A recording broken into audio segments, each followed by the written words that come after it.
반갑습니다. 한국남자 종맨입니다. 지금 몇몇 커뮤니티를 보니까 최저가부장제라는 말이 있더라고요. 말 그대로 최저가 플러스 가부장제가 합쳐진 말인데 의무는 지기 싫어하면서 권리만 누리고 싶어하는 이렇게 얘기하니까 꼭 페미니스트 얘기인 것 같은데 그게 아니라 한국 남자들 얘기래요. 한국 남자들이 데이트 비용이나 결혼 비용 그리고 집을 구해오는 비용이라던가 이런 금전적인 것들은 여자에게 반반을 요구하면서 한편으로 결혼 후에는 가장으로서의 권리를 누리고 싶어 한대요. 그래서 그런 태도를 비판하기 위해 나온 신조어가 바로 최저가부장제랍니다. 최저가부장제라는 단어 들어보셨나요? 함께 배우는 양성평등 -2. 최근 성평등에 대한 의식이 달라진 만큼 그에 맞는 신조어들이 생겨나고 있는데요. 특히 요즘은 성별 나이와 관계없이 더치페이 문화가 자리 잡고 있습니다. 음식점에서 더치페이 하는 것뿐만 아니라 데이트 통장 반반 결혼이라는 단어가 생겨났습니다. 자, 여기까지는 문제가 없어요. 설마 데이트 통장이 문제다, 반반 결혼이 문제다 이런 말을 하지는 않겠죠. 아무리 페미니스트라도. 여기서 문제가 발생합니다. 결혼이나 집을 마련할 때 쓰이는 비용은 반반으로 할 수 있지만 가사노동과 출산 및 육아에 관해서는 정확하게 나눌 수 없다는 것입니다. 이렇듯 성별과 관계없이 금전적 책임은 동등하게 질 것을 요구하면서 가장으로서의 권한은 누리고 싶어하는 태도를 향한 신조어가 탄생했습니다. 최저가 플러스 가부장제, 즉 최저가부장제입니다. 자, 일단 페미니스트들이 가부장제에 대해 부정적이라는 거는 알겠어요. 그거는 알겠는데 근데 페미니즘에서 주장하는 페미니즘의 입장이 대체 뭡니까? 그래서 가부장제를 하자는 거예요? 말자는 거예요? 사람 성향마다 페미니즘에 대한 생각이 다르겠지만은 그래도 일단 페미니스트들이 표면적으로 내세우는 이유는 어쨌든 이게 남녀 평등 아닙니까? 자, 그럼 데이트 비용 반반 내는 거랑 남자가 다 내는 거랑 둘 중에 어느 게 더 남녀가 평등한 상황이에요? 결혼 비용을 남자가 2억, 여자는 3천 이렇게 부담하는 거랑 아니면은 반반 부담하는 거랑 페미니스트들의 입장은 대체 뭐예요? 아니, 남녀가 평등해야 한다면서. 그러면은 최소한 저렇게 반반 하는 걸로는 문제를 삼으면 안 되지. 왜냐면 저거는 잘못된 게 없으니까. 만약에 데이트 비용을 100% 혼자 다 내는 그런 남자가 있다. 그럼 그 남자는 가부장적인 태도를 보여도 됩니까?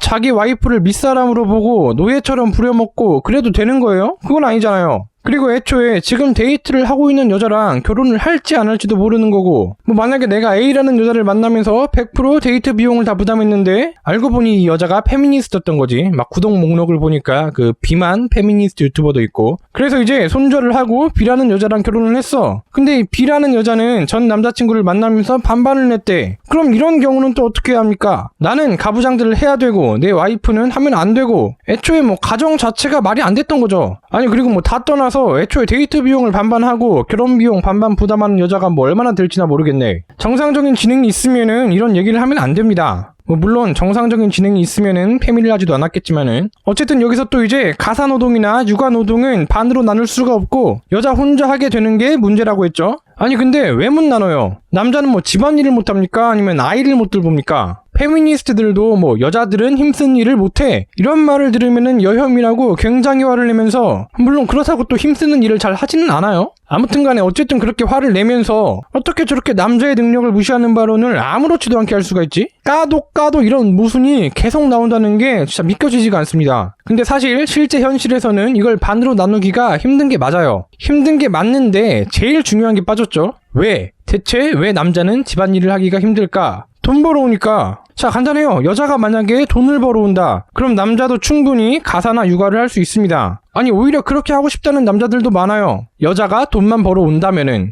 근데 여자들이 돈을 안 벌어오잖아. 임금격차가 어쩌고 유리천장이 어쩌고 하긴 하는데 어쨌든 결론적으로 돈을 안 벌어오잖아. 그러니까 남자는 돈을 벌고 여자는 집안일을 하고 이러는 건데 이게 문제가 있습니까? 아니, 문제가 있으면 서로 바꾸자니까? 그러면 그거는 또 싫대. 아니, 어쩌라고. 자, 그럼 원래 글을 좀 더 읽어볼게요. 반대로 돈을 잘 내는 여성을 뜻하는 개념녀, 가성비 여친이라는 신조어도 생겨났습니다. 이와 같은 신조어들은 데이트, 결혼 등 금전적인 문제에서 나타나는데요. 그렇다면 비용이 잘 드러나지 않는 가사노동이나 육아와 관련된 신조어는 어떤 것들이 있을까요? 놀랍게도 여성의 일이라고 생각되는 육아와 가사노동에 관한 신조어는 등장하지 않습니다. 자, 손바닥으로 하늘을 가린다는 말이 있죠. 지금 보이시는 이 사진, 이건 이제 모 페미니스트가 손을 인증한 사진인데 이렇게 손이 크고 두꺼워도 하늘은 가릴 수가 없습니다. 자, 뭐요? 가사노동이나 육아와 관련된 신조어가 없어요? 아니, 그럼 독박 가사, 독박 육아는 대체 뭔데? 오히려 남자 쪽에 이렇게 해당되는 말이 없다고 봐야죠. 이제 뭐 굳이 따지자면은 독박벌이 정도가 있긴 한데 잘 쓰는 말도 아닐 뿐더러 애초에 이 말이 나온 배경이 뭐예요? 독박 가사나 독박 육아에 대응하기 위해 만들어진 단어 아닙니까? 그러니까 사실은 이게 바로 페미니스트들이 그렇게 좋아하는 미러링인 거죠. 똥 싸는 애가 있다고 해서 그 옆에다가 이제 설사를 싸지르는 게 미러링이 아니라 이런 게 미러링이라고요. 아시겠어요? 그리고 또 밑에서는 이런 말을 덧붙입니다. 이처럼 우리의 일상에서 알게 모르게 성차별을 받는 사회로부터 성평등에 대한 우리들의 요구가 드러나는 많은 신조어가 생겨났는데요. 아니 근데 방금 전에 이 글에서 여성의 일이라고 생각되는 육아나 가사엔 신조어가 없다 하지 않았습니까? 그럼 이 글의 논리대로라면은 차별을 받아야 신조어가 생기는 거니까 신조어가 없는 가사나 육아는 차별이 아니겠네. 됐죠? 아무 문제 없죠? 자, 이상으로 말 같지도 않은 단어 최저 가부장제에 대해서 한번 알아봤습니다. 근데 제가 지금 가져온 내용들의 출처가 어디냐? 일단 출처라는 말에도 뭐 몇 가지 뜻이 있지 않겠습니까? 그 최초에 최저 가부장제라는 개념이 만들어진 곳이 있을 거고 그 개념을 정리해서 다시 한번 말하는 곳, 그 표현을 사용하는 곳, 그러니까 제가 방금 읽었던 그 글이 있겠죠. 가장 먼저 이 개념이 만들어진 곳, 뭐 어디겠습니까? 사실 뻔하죠. 최저가부장제라는 단어 자체는 워마드나 요초카페 이런 페미니스트들 사이에서 사용되던 말입니다. 그 중에서도 특히 워마드에서 시작된 말 같은데 구글에 이제 최저가부장제를 검색해보니까 이 말이 본격적으로 쓰인 게 이제 한 2018년 정도로 보이더라고요. 그리고 최초의 글은 아마도 2017년 11월 워마드에 올라온 이 글이 아닌가 싶습니다. 그러니까 이 최저가부장제라는 단어는 워마드에서 시작된 단어다. 자, 그리고 그 다음으로 이 단어가 지금 어디서 쓰였는지 두 번째 출처가 또 있지 않겠습니까? 근데 이건 놀랍게도 대전광역시 교육청 자료입니다. 그러니까 씨발 애들한테 이딴 내용으로 교육을 한다 이거예요. 물론 지금은 욕 개처먹고 글을 삭제하긴 했습니다. 근데 이런 새끼들이 지금 애들을 가르치는 입장에 있다는 거잖아요.